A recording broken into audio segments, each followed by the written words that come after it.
새벽 5시 무려 2만 명의 인파가 쏟아져 들어오는 평택 P5 건설 현장.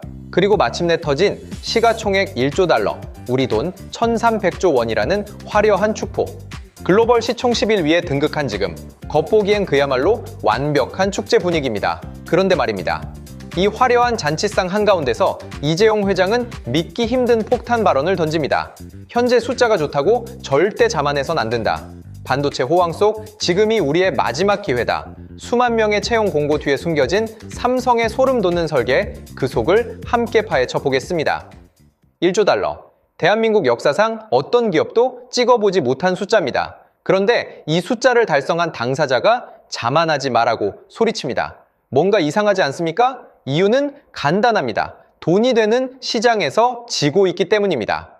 지금 전 세계 빅테크들이 피 터지게 싸우는 전쟁터가 두 곳 있습니다. 하나는 AI 칩에 들어가는 특수 메모리, HBM, 또 하나는 그 칩을 실제로 찍어내는 파운드리입니다.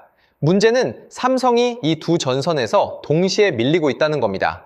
HBM 시장, 누가 잡고 있을까요? SK 하이닉스입니다. 엔비디아가 쓰는 HBM 대부분이 SK하이닉스에서 나옵니다. 삼성은요, 발열 문제, 수율 문제로 품질 테스트 통과가 계속 늦어졌습니다.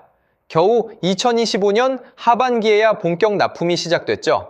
메모리 세계 1위라는 타이틀이 무색한 상황입니다. 파운드리는 더 심각합니다. 삼성 파운드리는 2022년부터 지금까지 매년 수조 원씩 적자를 쏟아내고 있습니다.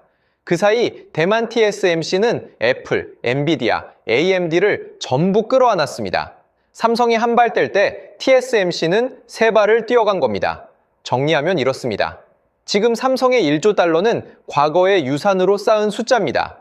미래 먹거리에서는 뒤처지고 있고, 그래서 총수가 직접 경고를 던진 겁니다. 그렇다면 삼성의 방역 카드는 뭘까요? 힌트는 올봄 출시될 갤럭시 S26에 있습니다. 정확히 말하면 그 안에 들어갈 심장, 바로 이 칩 하나가 수조 원짜리 적자 구조를 뒤집을 열쇠입니다. 갤럭시 S26, 올봄 전 세계에 풀릴 삼성의 새 플래그십입니다. 겉보기엔 그냥 신상 스마트폰이죠. 하지만 이번엔 다릅니다. 삼성이 이 폰에 걸고 있는 건 단순한 판매량이 아닙니다. 파운드리 사업의 생사가 달려 있습니다. 핵심은 두뇌, 그러니까 AP입니다. 스마트폰 안에서 모든 연산을 처리하는 칩이죠. 그동안 삼성은 자존심을 접고 퀄컴의 스냅드래곤을 써왔습니다. 왜냐고요? 자체 칩인 엑시노스가 발열 문제로 욕을 먹었기 때문입니다. 뜨겁고 느리고 배터리도 빨리 닳는다. 소비자들 사이에서 엑시노스 피하라는 말이 공공연히 돌았습니다. 그런데 이번엔 판을 뒤집으려 합니다. 갤럭시 S26에 들어갈 칩 엑시노스 2600. 이 칩이 특별한 이유는 딱 하나입니다. 업계 최초로 이 나노 공정을 적용했습니다. 반도체는 나노 숫자가 작아질수록 더 많은 회로를 더 작은 공간에 우겨 넣을 수 있습니다. 전력은 덜 먹고 열은 덜 나고 속도는 빨라지죠. 이 나노는 현존 기술의 끝판왕입니다. 내부 테스트에서는 AI 연산 성능이 애플 A19 프로 칩의 6배를 찍었다는 얘기도 나옵니다. 그 악명 높던 발열 문제도 새로운 냉각 설계로 잡았다고 하죠. 사실이라면 엄청난 반전입니다. 하지만 더 중요한 건 따로 있습니다. 엑시노스 2600이 성공하면 삼성 파운드리가 이 나노 공정으로 이 정도 칩을 만들 수 있다는 증거가 됩니다. 테슬라, 퀄컴, 엔비디아 같은 빅테크들이 TSMC 대신 삼성 문을 두드릴 명분이 생기는 겁니다. 반대로 실패하면 적자의 늪은 더 깊어지고 고객 유치는 더 멀어집니다. 삼성이 이 칩 하나에 목을 매는 이유, 이제 감이 오시죠? 그런데 칩만 있으면 뭐 합니까? 그걸 찍어낼 공장이 있어야죠. 삼성은 이미 손을 썼습니다. 평택에서 무슨 일이 벌어지고 있는지 그 현장으로 가보겠습니다. 새벽 5시. 해가 뜨기도 전에 평택 캠퍼스 앞은 전쟁터가 됩니다. 셔틀버스가 줄줄이 들어오고 2만 명 가까운 인원이 쏟아져 내립니다. 이게 매일 반복됩니다. 대체 여기서 뭘 짓고 있는 걸까요? 평택 5공장, P5, 삼성이 지금 모든 걸 걸고 있는 현장입니다. 원래 이 공장은 2030년에 돌아갈 예정이었습니다. 그런데 삼성은 이걸 2028년으로 2년이나 앞당겼습니다. 반도체 공장을 2년 먼저 짓는다는 게 얼마나 무모한 일인지 업계 사람들은 압니다. 설계 변경, 장비 수급, 인력 확보까지 전부 멱살 잡고 끌어와야 하는 일이거든요. 정부도 여기에 2조 5천억 원을 수혈했습니다. 국가적 베팅이 된 겁니다. 왜 이렇게까지 서두를까요? P5는 그냥 공장이 아닙니다. 삼성이 꿈꾸는 원팩토리 전략의 핵심 거점입니다. 원팩토리, 말 그대로 하나의 공장에서 모든 걸 해결한다는 뜻입니다. 메모리 반도체와 파운드리를 한 지붕 아래서 동시에 찍어냅니다. 설계부터 생산, 패키징까지 한 곳에서 끝내는 겁니다. 이게 왜 중요하냐고요? 시간입니다. AI, 반도체 시장은 지금 폭발적으로 커지고 있습니다. 빅테크들은 더 빨리, 더 많이 외치고 있죠. 이 수요를 누가 먼저 맞추느냐가 승패를 가릅니다.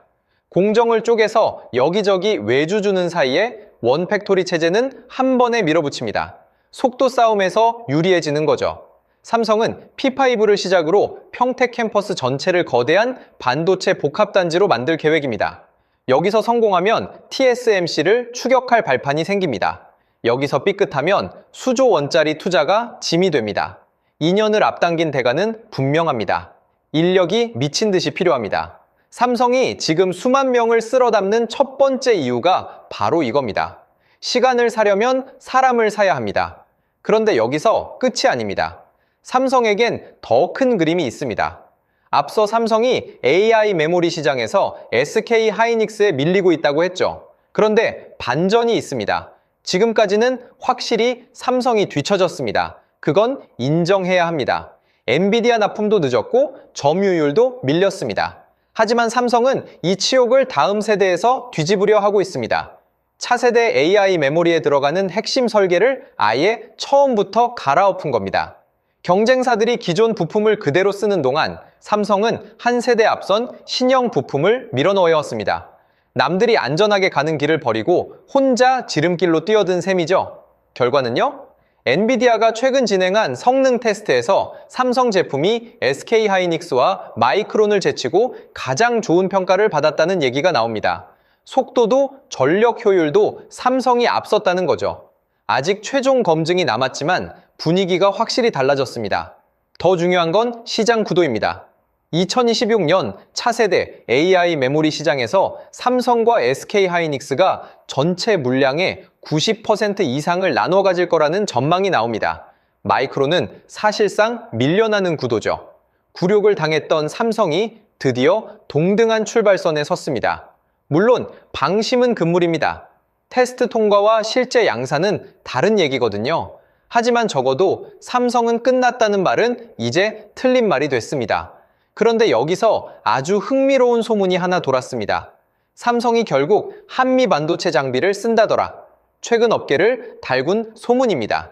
한미 반도체가 왜 중요하냐면요. 이 회사가 SK 하이닉스 성공의 숨은 주역이기 때문입니다. AI 메모리를 만들려면 얇은 칩 여러 장을 층층이 쌓아야 합니다. 한미 반도체 장비가 이 분야 최강이에요. SK 하이닉스가 엔비디아를 사로잡은 비결 중 하나가 바로 이 장비였죠. 그런데 삼성이 이걸 쓴다고요? 라이벌의 무기를 가져다 쓴다? 자존심 상하는 일이지만 이기려면 어쩔 수 없는 거 아니냐는 시각도 있었습니다. 하지만 사실이 아닙니다. 삼성은 끝까지 자체 기술을 고수했습니다. 칩을 쌓는 방식 자체를 다르게 가져갔고 거기에 맞는 장비를 자회사인 세메스에서 직접 만들었습니다. 결국 삼성은 세메스 장비를 최종 낙점했습니다. 왜 이렇게까지 고집을 부릴까요? 단순한 자존심 문제가 아닙니다. 장비를 외부에서 사오면 그 회사에 종속됩니다. 물량 조절, 가격 협상에서 불리해지죠. 무엇보다 기술 노하우가 밖으로 새어나갑니다. 삼성은 그걸 원하지 않았습니다. 모든 걸 안에서 해결하겠다는 거죠. 세메스 장비가 한미 반도체를 따라잡았느냐? 이건 아직 논쟁 중입니다. 하지만 삼성의 선택은 명확합니다. 느려도 어려워도 직접 한다. 이쯤 되면 하나의 그림이 보이기 시작합니다. 삼성이 왜 이렇게 움직이는지 그 큰 그림 말입니다. SK 하이닉스는 어떻게 AI 메모리 시장을 휩쓸었을까요? 혼자 한 게 아닙니다. 대만 TSMC가 칩을 깎아주고 한미 반도체가 장비를 대고 여러 파트너가 힘을 합쳤습니다. 각자 잘하는 걸 모아서 하나의 완성품을 만드는 연합군 전략이죠. 삼성은요? 정반대입니다. 설계? 삼성이 합니다. 제조? 삼성 파운드리에서 찍습니다. 메모리? 당연히 삼성입니다. 장비, 자회사 세메스가 만듭니다. 처음부터 끝까지 삼성 로고가 박힌 생태계 안에서 전부 돌아갑니다. 이게 바로 수직 계열화입니다. 모든 공정을 한 회사가 통제하는 구조죠. 장점은 분명합니다. 외주 줄 필요 없이 의사결정이 빠른 속도입니다. 문제가 생기면 바로 옆 부서에 피드백을 줄 수 있죠. 그리고 이익 독식입니다. 성공하면 마진을 나눌 필요가 없습니다. 번 돈 전부 삼성 주머니로 들어옵니다. 하지만 위험도 큽니다. 체인 어디 하나가 무너지면 전체가 흔들립니다. 세메스 장비가 경쟁력을 못 따라가면요, 삼성 메모리 전체가 타격받습니다. 파운드리 수율이 안 나오면요, 엑시노스도 외부 고객 칩도 다 영향받습니다. SK하이닉스 연합군은 한 곳이 흔들려도 다른 데서 버틸 수 있습니다. 삼성은 전부 혼자 짊어집니다. 이 거대한 나홀로 제국을 돌리려면 뭐가 필요할까요? 답은 하나입니다. 사람입니다. 표면적인 이유는 분명합니다. 평택 PO 공장을 2년 앞당겼으니 당장 현장에 투입할 인력이 필요합니다. 건설 인력, 장비 엔지니어, 공정 관리자까지. 시간과의 전쟁을 치르려면 사람부터 채워야 합니다. 하지만 진짜 이유는 더 깊은 곳에 있습니다. 삼성의 수직 계열화 전략을 떠올려 보세요. 설계, 파운드리, 메모리, 장비까지 전부 자체 생태계에서 돌립니다. 이 말은 곧 모든 분야의 전문 인력이 필요하다는 뜻입니다. 위탁 생산만 하는 회사는 한 분야 인력만 있으면 됩니다. 하지만 삼성은 그 몇 배의 인력 풀이 필요해요. 공정 개발 인력, 메모리 설계 인력, 세메스 장비 연구 인력, 신공장 가동 인력, 미국 테일러 공장 세팅 인력, 각 분야마다 고급 인재가 블랙홀처럼 빨려 들어갑니다. 게다가 삼성은 지금 동시다발로 전선을 열었습니다. 파운드리 적자를 메우면서 메모리 점유율을 뒤집으면서 신공장을 앞당겨 짓고 있습니다. 한두 군데 집중해도 버거운 싸움을 세 곳에서 동시에 치르는 겁니다. 결국 대규모 채용의 본질은 이겁니다. 삼성이 꿈꾸는 완벽한 수직 계열화 제국을 굴리려면 어마어마한 수의 전문가가 필요합니다. 부품 하나, 공정 하나를 외부에 맡기지 않겠다는 선택의 대가입니다. 그렇다면 마지막 질문이 남습니다. 이 전략 과연 성공할 수 있을까요? 정리해 보겠습니다. 삼성전자는 시가총액 1조 달러를 찍었지만 미래 먹거리에서 밀리고 있었습니다. 이재용 회장이 정점에서 위기를 외친 이유죠. 방역 카드는 세 가지입니다. 엑시노스 2600으로 이 나노 기술력을 증명한다. 차세대 메모리에서 설계를 갈아엎고 경쟁사를 따라잡는다. 평택 PO를 2년 앞당겨 원 팩토리 체제를 완성한다. 그리고 이 모든 전략의 중심에 하나의 철학이 있습니다. 모든 걸 직접 한다. 외부에 기대지 않는다. 철저한 수직 계열화입니다. SK하이닉스가 TSMC, 한미반도체와 연합군을 꾸린 것과 정반대 길이죠. 삼성은 동맹 대신 혼자 모든 걸 해결하겠다고 선언한 겁니다. 성공하면요, 누구도 넘볼 수 없는 철옹성이 됩니다. 기술도, 이익도, 속도도 전부 삼성이 독식합니다. 실패하면요, 한 군데만 삐끗해도 전체가 무너집니다. 연합군처럼 다른 데서 버틸 구멍이 없습니다. 수조 원 투자가 고스란히 짐이 됩니다. 신의 한 수일까요? 자충수일까요? 솔직히 아무도 모릅니다. 2026년이 지나봐야 답이 나올 겁니다. 분명한 건 하나 있습니다. 지금 삼성은 역사상 가장 큰 도박판 위에 서 있습니다.